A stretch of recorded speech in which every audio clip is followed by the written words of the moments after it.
एक बड़ी खबर, कनाडा में कपिल शर्मा के कैफे पर फायरिंग के केस में पंजाब से बड़ी गिरफ्तारी हुई। दिल्ली पुलिस की क्राइम ब्रांच ने शूटर बंधुमान सिंह सैखों को गिरफ्तार किया।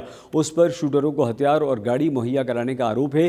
कनाडा में फायरिंग के बाद बंधुमान सैखों को भारत लाया गया था।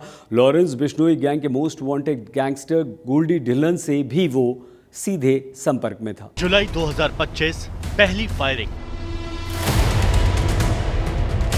अगस्त 2025 दूसरी फायरिंग, अक्टूबर 2025 तीसरी फायरिंग। 2025 की ये 3 तस्वीरें हैं कनाडा के सरे इलाके में स्थित कपिल शर्मा के कैप्स कैफे की, जो जुलाई 2025 में ही खुला था, लेकिन खुलते ही गोलियों की आवाज से गूंज उठा।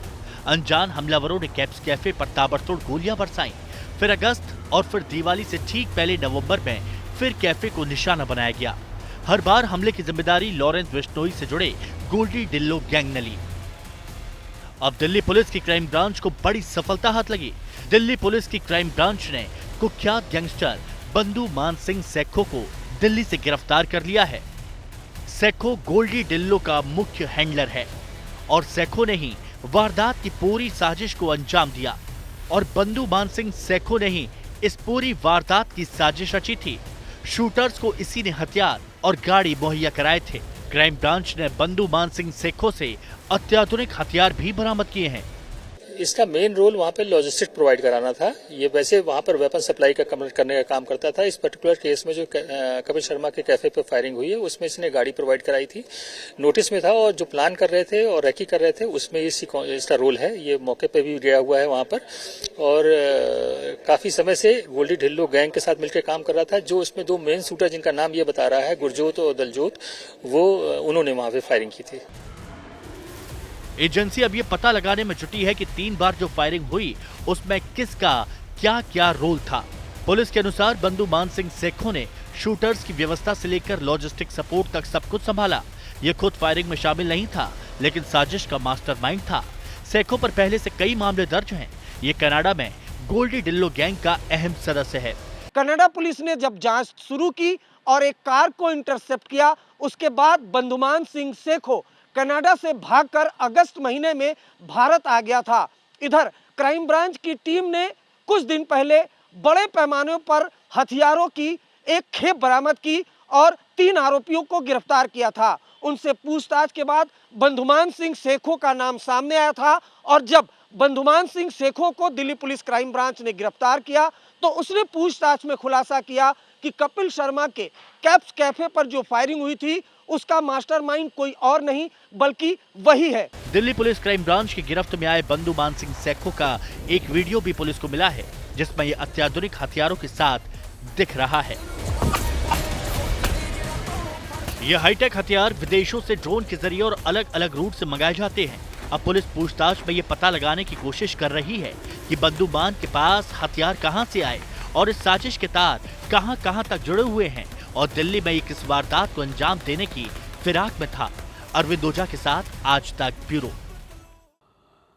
पंजाब सरकार की किलोमीटर स्कीम के विरोध में एक बार फिर से पंजाब रोडवेज के अस्थायी कर्मचारियों ने अलग अलग शहरों में बड़े पैमाने पर विरोध प्रदर्शन किया और इस दौरान कई जगहों पर प्रदर्शनकारी हाथ में पेट्रोल और माचिस लेकर प्रदर्शन करते नजर आए। संगरूर में प्रदर्शन के दौरान पुलिस एसएचओ आग की चपेट में आ गया, उसे अस्पताल में भर्ती करवाना पड़ा।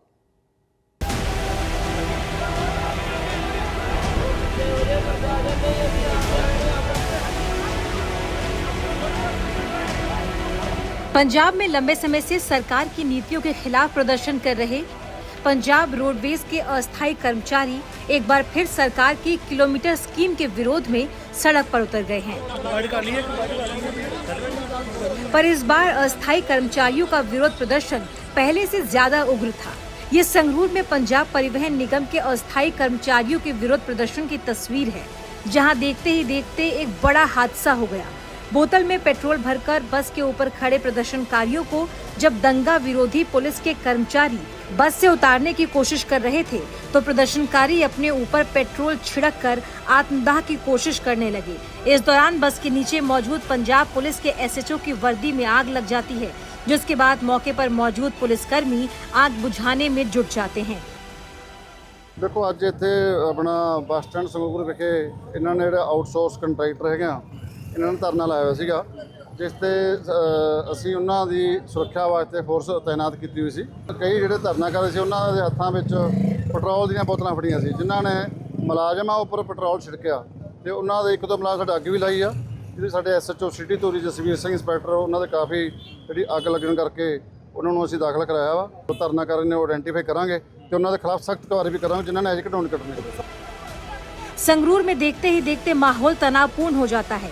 एक तरफ आग लगने से घायल SHO को अस्पताल में भर्ती कराया जाता है और दूसरी तरफ मौके पर प्रदर्शन कर रहे रोडवेज कर्मचारियों पर पुलिस का एक्शन शुरू हो जाता है। प्रदर्शनकारियों को पुलिस बलपूर्वक हटाकर बसों में भरने लगती है। हाथ में पेट्रोल लेकर प्रदर्शन वाली तस्वीर कपूरथला में भी दिखाई दी, जहां बस स्टैंड के भीतर प्रदर्शन कर रहे रोडवेज कर्मचारी हाथ में पेट्रोल वाली बोतल लेकर बस की छत पर बैठे थे।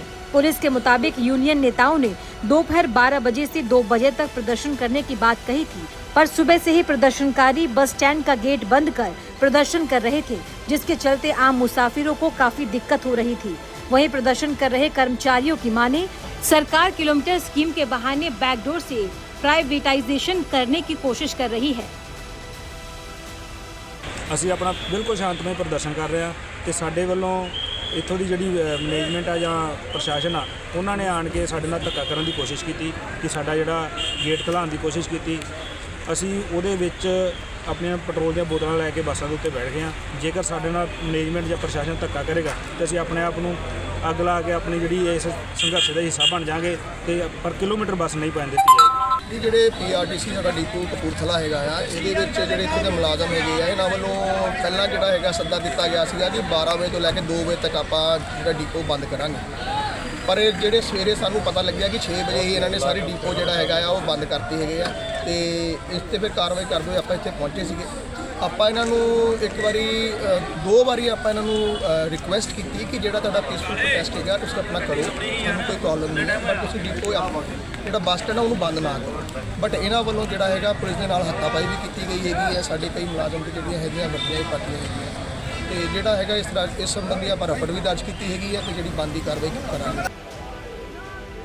जालंधर में भी रोडवेज कर्मचारियों के प्रदर्शन के चलते बस स्टैंड पर सन्नाटा पसरा हुआ था। एक तरफ प्रदर्शनकारी कर्मचारी पंजाब सरकार के खिलाफ नारेबाजी कर रहे थे, तो दूसरी तरफ प्रदर्शन को खत्म कराने के लिए भारी पुलिस की तैनाती की गई थी। पंजाब में पनबस और PRTC कर्मचारी बीते 2 महीने में तीसरी बार प्रदर्शन कर रहे हैं। प्रदर्शन कर रहे लोगों के मुताबिक पंजाब पुलिस ने यूनियन से जुड़े कुछ लोगों को आधी रात से ही हिरासत में ले रखा है। देखो जी, सुबह 4 बजे से रेड कर रहे हैं हमारे वक्त जितने भी यूनियन के आगू सब है ना, और काफ़ी को अरेस्ट भी कर लिया। मेरे घर पे भी सुबह 4 बजे पुलिस गई है और इधर भी सुबह अरेस्ट कर लिया था। सुबह बाहर झगड़ा हो गया था, प्राइवेट बस वाले ज़बरदस्ती बस निकालने की कोशिश कर रहे थे। मैं मसला सॉल्व करने गया था, पर वहाँ से मेरे को अरेस्ट कर लिया और साथी हमारे वहीं पहुँच गए जब पता लगा उनको, और वहाँ से मेरे को लेके आ गए थे। और अभी इधर अखंड पाठ का भोग चल रहा था, समाप्ति हुई है। अभी हमारे प्रकाश लेके गए थे गुरुद्वारा साहब, वहाँ फिर अरेस्ट करने चल गए थे पुलिस। कुछ क छड्डे हुए, कुछ क नहीं छड्डे हुए, कुछ घरों च नज़रबंद किए हुए। फरीदकोट में भी हालात संगरूर और कपूरथला जैसे ही दिखाई दिए। यहाँ भी प्रदर्शन कर रहे रोडवेज कर्मचारी पेट्रोल की बोतल और हाथ में माचिस लेकर बसों की छत पर बैठे दिखे। वहीं एक प्रदर्शनकारी पानी की टंकी के ऊपर चढ़कर सरकार की नीतियों के खिलाफ प्रदर्शन कर रहा था। प्रदर्शन कर रहे रोडवेज कर्मचारियों का कहना है कि भगवंत मान सरकार पूरी तरह से नादिरशाह रवैया अपना रही है और जब तक उनकी मांगों का स्थायी हल नहीं निकलता तब तक प्रदर्शन जारी रहेगा। ਸਾਡੇ ਅਧਿਕਾਰੀਆਂ ਨਾਲ ਇਹੀ ਗੱਲ ਹੈ ਕਿ ਸਾਡੇ ਜੋ ਵੀ ਮਹਿਕਮੇ ਨਿੱਜੀਕਰਨ ਵਾਸਤੇ ਕਿਲੋਮੀਟਰ ਸਕੀਮ ਬੱਸਾਂ ਪਾਈਆਂ ਜਾ ਰਹੀਆਂ ਹੈ, ਜਿੱਥੇ ਆਪ ਸਰਕਾਰ ਨੇ ਸੱਤਾ 'ਚ ਆਉਣ ਤੋਂ ਪਹਿਲਾਂ ਬੜੇ ਵਾਅਦੇ ਕੀਤੇ ਸੀ ਕਿ ਮੈਂ ਜਿਹੜੇ ਪ੍ਰਾਈਵੇਟ ਆਪਰੇਟਰ ਹੈ ਜੋ ਮਾਫੀਆ ਨੂੰ ਖਤਮ ਕਰਾਂਗਾ, ਪਰ ਉਹਦੇ ਉਲਟੀ ਇਹ ਪ੍ਰਾਈਵੇਟ ਮਾਫੀਆ ਨੂੰ ਵਧਾਵਾ ਦੇਣ ਵਾਸਤੇ ਪ੍ਰਾਈਵੇਟ ਮਾਲਕਾਂ ਦੀਆਂ ਬੱਸਾਂ ਪਾਈਆਂ ਜਾ ਰਹੀਆਂ, ਜਿੰਦਾ ਹੀ ਵਿਰੋਧ ਕਰ ਰਹੇ ਸੀ। ਤੇ ਜੇਕਰ ਟੈਂਡਰ ਰੱਦ ਨਹੀਂ ਕੀਤਾ ਜਾਂਦਾ ਤੇ ਸਾਡਾ ਜਿਹੜਾ ਧਰਨਾ ਹੈ ਇਹ ਨਿਰੰਤਰ ਜਾਰੀ ਕੀਤਾ ਜਾਊਗਾ। पटियाला बस स्टैंड पर भी PRTC के कच्चे मुलाजिमों और पुलिस के बीच धक्का मुक्की की तस्वीर देखने को मिली। आज हुए प्रदर्शन के चलते पंजाब रोडवेज के सभी 27 डिपो में बस सेवाएं प्रभावित हुई और 8000 के करीब अस्थायी कर्मचारियों ने सरकार के खिलाफ प्रदर्शन में हिस्सा लिया। संगरूर से कुलवीर सिंह, कपूरथला से सुकेत गुप्ता, जालंधर से गौरव बस्सी, फरीदकोट से प्रेम पासी के साथ आज तक ब्यूरो। चंडीगढ़ में पंजाब सरकार की कैबिनेट मीटिंग में कई बड़े निर्णय लिए गए। कैबिनेट मीटिंग के बाद वित्त मंत्री चीमा ने पंजाब में सरकारी विभाग में बताया कि अब तक 5 लाख रुपए तक का सामान बिना टेंडर के आप खरीद सकेंगे। इसके अलावा पंजाब में रजिस्टर्ड सोसाइटीज़ और ट्रस्टों की भी जांच होगी और इस जांच में वित्तीय लेन देन को भी शामिल किया जाएगा। सरकार प्राइवेट स्पेशलिस्ट डॉक्टर्स को एम्पैनल करेगी और बदले में उन्हें इंसेंटिव देगी। बॉर्डर एरिया में तैनात होने वाले टीचर्स और डॉक्टर्स को भी स्पेशल इंसेंटिव दिया जाएगा। सेमीकंडक्टर निर्माण की दिशा में बड़ा कदम उठाते हुए केंद्र सरकार ने सेमीकंडक्टर लैब मोहाली के आधुनिकीकरण और विस्तार पर 4500 करोड़ रुपए खर्च करने का ऐलान किया। अश्विनी वैष्णव और रवनीत सिंह बिट्टू ने मोहाली में SCL लैब का दौरा किया। अश्विनी वैष्णव ने कहा, SCL मोहाली को पूरी तरह मॉडर्न बनाया जाएगा और SCL का निजीकरण भी हम नहीं करेंगे। कार्यक्रम में 17 संस्थानों के छात्रों द्वारा डिज़ाइन किए गए 28 चिप सौंपे गए।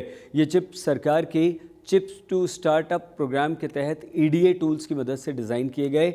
आधुनिकीकरण के लिए पंजाब सरकार से 25 एकड़ ज़मीन भी केंद्र ने मांगी है।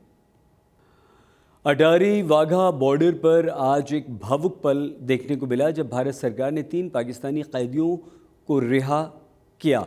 इनमें से एक पंजाब का रहने वाला मोहम्मद इकबाल है जो 30 वर्ष बाद अपने घर को लौटे हैं। इकबाल को 18 वर्ष की उम्र में NDPS एक्ट के तहत गुरदासपुर में 10 किलो हेरोइन के साथ गिरफ्तार किया गया था। 30 साल की सज़ा अदालत ने सुनाई थी। सज़ा पूरी हो गई तो इकबाल को रिहा कर दिया गया। इकबाल ने भारत सरकार को धन्यवाद देते हुए कहा, आज का दिन मेरे लिए ईद है। 30 वर्ष बाद घर वापसी की खुशी शब्दों में व्यक्त नहीं की जा सकती। इकबाल ने यह भी कहा कि उनकी गिरफ्तारी के बाद उनकी पत्नी भी उन्हें छोड़ गई हैं। खबर पंजाब के ऐसे गांव की जिसे मॉडल गांव का दर्जा प्राप्त है। यहां का मैनेजमेंट समझने लोग दूर दूर से आते हैं। इस गांव को कई बार राष्ट्रीय अंतर्राष्ट्रीय पुरस्कार मिल चुके हैं। ये गांव पंजाब के मोगा ज़िले में है जो दूसरे गांवों के लिए प्रेरणा है।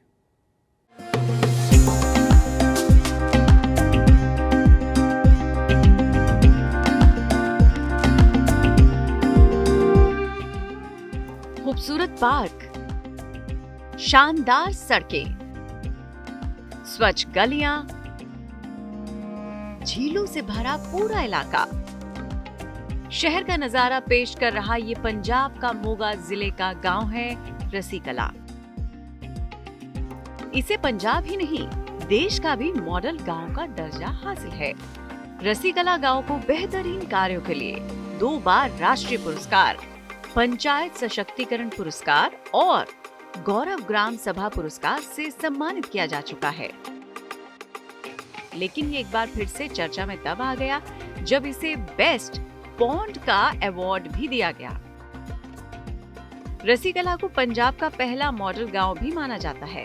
इस गांव के सरपंच का नाम है प्रीत इंद्रपाल सिंह मिंटू, जिनके नेतृत्व में इस गांव ने अनूठा मुकाम हासिल किया है। 2019 में रसीकला गांव के लोग और पंचायत ने ठाना था कि कोई भी किसान पराली ना जला पाए। आज 6 साल से ज्यादा का वक्त हो गया, इस गांव से पराली जलाने की खबर नहीं आई है। खेतों में किसान पराली को आग लगाते थे। पहले हमने एक नई मुहिम शुरू की थी कि हमने किसानों को बोला, हमारे से फ्री मशीनरी लाओ, पराली को ज़मीन में लाओ, तो कनक की और धान की और जो आलू की फसल, सरसों की फसल है, उसकी बिजाई करो। और नाल हमने उनको बोला था कि 500 रुपया प्रति एकड़ के हिसाब से माजवा भी हमसे लो। हमने उनको माजवे के सहायता के रूप में 500 रुपया 1 एकड़ का भी दिया किसानों को, और उनको बीज भी फ्री दिए कनक के।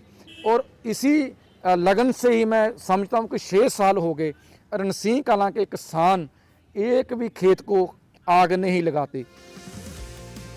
रसीकला गांव पूरी तरह से प्लास्टिक मुक्त भी है। यहाँ के लोगों को प्लास्टिक के बदले चीनी, गुड़, चावल आदि दिया जाता है ताकि गांव में प्लास्टिक कचरा इधर उधर ना फेंका जाए और साफ सफाई बनी रहे।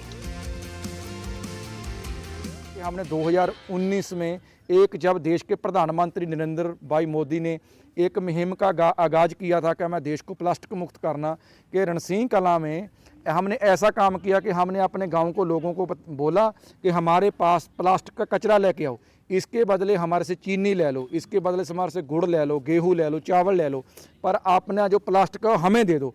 ये देश का पहला गांव था। रसीकला गांव के सरपंच के काम से गांव के लोग भी काफी खुश हैं। उनका कहना है कि गांव के बारे में जितनी भी अच्छी खबरें आती हैं, उसके लिए सरपंच की मेहनत जिम्मेदार है। वो लोगों को कर्तव्य निभाने के लिए शिक्षित भी करते हैं। बहुत अच्छा किया, बहुत बढ़िया किया, कोई काम डेपन बाकी नहीं है। सारा काम जो जितना गांव के लिए होना चाहिए सब हो गया है। की काम किया सरपंच? जैसे सीवरेज का काम हो गया, इंटरलॉक का हो गया, लाइटों का हो गया, पार्क का हो गया, सब गंदे सपड़ों का हो गया, कूड़े घर का हो गया, लाइटों का हो गया, सभी काम पूरा हो गया। रसीकला गांव ऐसे ही नहीं मॉडल गांव बन गया है। इस गांव को नंबर 1 बनाने में सरपंच के साथ गांव वालों का बड़ा हाथ है। गांव के कचरे को रिसाइकिल करके खेती के लिए इस्तेमाल करना हो, पानी का समझदारी से इस्तेमाल, सीवरेज के पानी से खेती करना, बच्चे और बुजुर्गों के लिए लाइब्रेरी की स्थापना हो, या गरीब परिवारों के लिए बीमा योजना, या युवाओं के बीच नशा मुक्ति की मुहिम, गांव के लोग हर काम में मिलजुल कर एक दूसरे का साथ देते हैं। मोगा के रसीकला गांव से तन्मय समंता। और अब आपको मिलवाते हैं पर्यावरण संरक्षण के नन्हे सिपाही से। पंजाब के मोगा के ही रहने वाले पर्व बंसल सिर्फ 9 वर्ष के हैं। उन्होंने 4 वर्ष की उम्र से ही पर्यावरण के प्रति अपना प्रेम व्यक्त करते हुए लोगों को पौधे बांटना शुरू किया। पर्व अब तक 50,000 से अधिक पौधे बांट चुके हैं। ये अनोखी पहल शुरू कर चुके हैं। पूरे पंजाब में पर्यावरण का पर्व को आज नन्हा सिपाही कहा जाता है। नमस्कार, मैं पर्व बंसल आज पर्यावरण को बचाने का एक संदेश देने जा रहा हूँ। आओ धरती माँ को शीश झुकाएं, आओ धरती माँ को हरी भरी बनाएं, आओ पर्यावरण को बचाएं, प्रदूषण को खत्म कर वातावरण को साफ बनाएं, आओ पर्यावरण को बचाएं।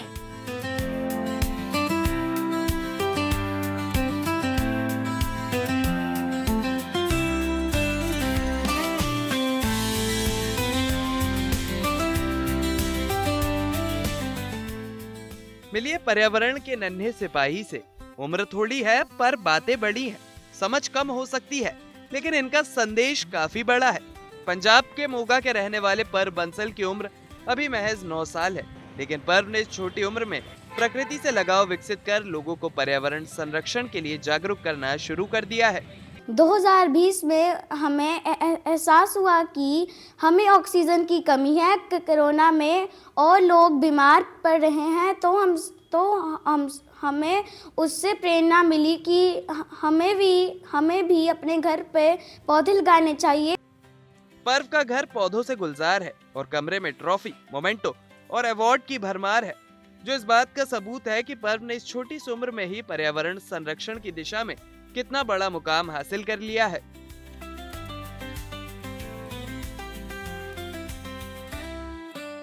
पर्व के घर में सैकड़ों किस्म के पौधे मौजूद हैं, यानी एक पूरा बगिया ही घर में समा गया है, जिसे उन्होंने नाम दिया है पर्व जान बगिया।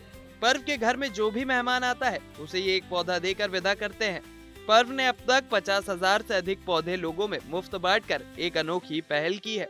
जैसे ये पौधे हम लोगों के जन्मदिन, लोगों के शुभ कार्य पर देते हैं और उनको प्रेरित करते हैं कि ज़्यादा से ज़्यादा पौधे लगाएं, प्लास्टिक की वरतों ना करें, वरना आगे आने वाले समय में हमें अपने पीछे ऑक्सीजन का बैग लेकर उठाकर चलना पड़ेगा। पर्यावरण से पर्व का लगाव 4 साल की उम्र से ही शुरू हो गया था, जब कोरोना ने देश भर में दस्तक दी थी। कोरोना काल के दौरान ऑक्सीजन की कमी को देखते हुए पर्व के घर वालों ने पौधारोपण के साथ साथ मुफ्त में पौधा वितरण का काम शुरू किया, जिसकी कमान बाद में पर्व ने संभाल ली। शुरू से ही हमारा प्रकृति से लगाव रहा है, इन्वायरमेंट से लगाव रहा है। हमारा पूरा घर जो है 2020 में पूरा प्लांट से भरा हुआ था। तो जब कोरोना काल में लोगों बीमार पड़े थे, ऑक्सीजन की कमी आ रही थी, तो हमारा घर पूरा ऑक्सीजन से भरपूर था। तो हमें लगा कि लोगों में अवेयरनेस की कमी है, तो हमने उसी वक्त फैसला किया कि हम लोगों को अवेयर करेंगे। हम धीरे धीरे लोगों को अवेयर करते गए और हमारा जो बच्चा है पर्व बंसल, वो आगे एम्बेसडर बन के आगे आया, तो उसने ये कार्य अपने कहते हैं कि अपने सिर पे ले लिया। मोगा ही नहीं, पूरे पंजाब में पर्व बंसल को सबसे कम उम्र के पर्यावरण का नन्हा सिपाही के नाम से जाना जाता है। शहर में किसी का जन्मदिन हो या शादी की सालगिरह, कोई नया अधिकारी पदभार संभालने या कोई सेलिब्रिटी आए, हर बड़े कार्यक्रम में लोगों को पौधे देकर इस मिशन से जोड़ने का प्रयास किया जाता है ताकि हर व्यक्ति पर्यावरण संरक्षण के प्रति जागरूक हो और पर्यावरण के प्रति अपने दायित्व को निभाए। मोगा से तन्मय सामंत के साथ ब्यूरो रिपोर्ट।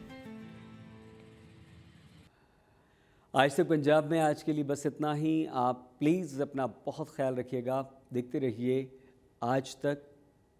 देरी के लिए श्वेता जी से क्षमा।